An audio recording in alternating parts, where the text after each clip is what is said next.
મારું જીગર એટલું મોટું નથી કે હું તને માફ કરી શકું. પપ્પા, નીરવને ના કર્યાનો અફસોસ છે. એણે કહ્યું ને કે એ દિવસ પછી એનું પોતાના પ્રત્યે, જીવન પ્રત્યે વલણ બદલાઈ ચૂક્યું છે.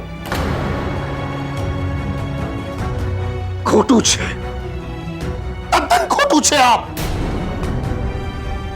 અરે વેણ બદલતી નદીઓ અને વર્તન બદલતા માણસોનો કોઈ કાળે ભરોસો ના થાય.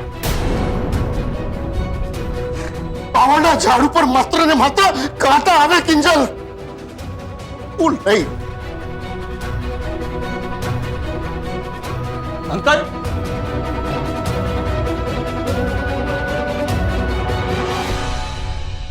ભલે અંકલ, કાંટાળું બાવળ તો બાવળ,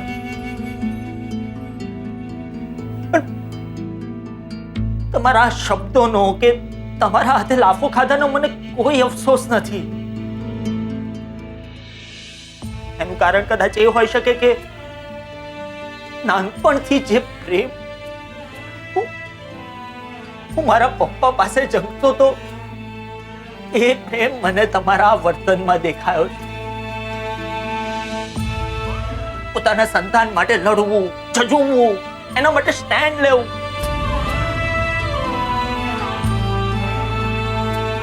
સલામ છે અંકલ તમને. અને નસીબ છે કિંજલના, જેને તમારા જેવા પ્રેમ કરવા વાળા પપ્પા મળ્યા. But I promise you uncle કે બાપ દીકરીના આ પ્રેમ અને એમની જોડીને હું કોઈ દિવસ નુકસાન નહીં પહોંચાડું.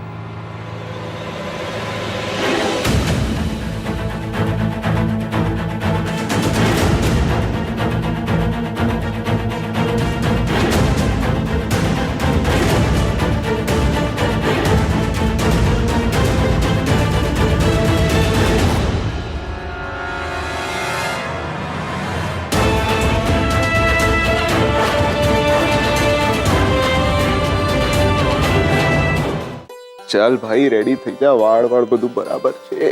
ચાલ સેટ.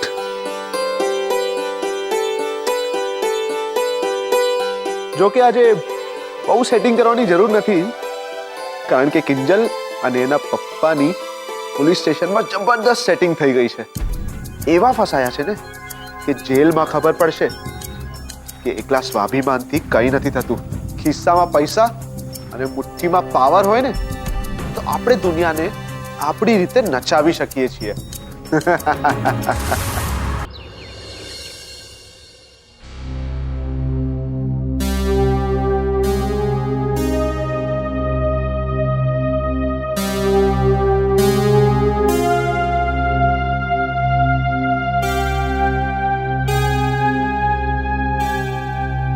નોકરી જોઈએ છે, નોકરી જોઈએ છે.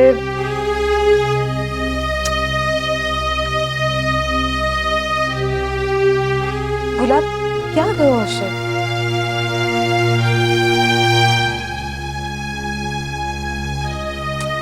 મને તો કાંઈ જ નથી સમજાતું. મને પણ કંઈ નથી સમજાતું સેજલ દીદી.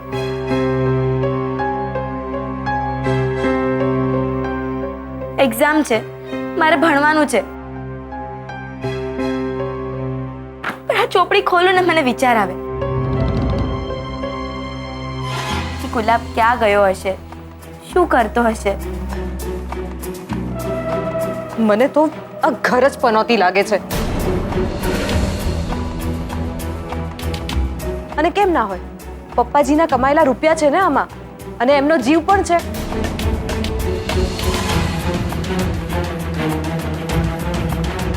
હવે સમજાય છે કે પપ્પાજીએ કમાયેલા પૈસા કયા રસ્તેથી આવતા હશે. પછી ક્યાંથી આ ઘરમાં સુખ ને શાંતિ હોય?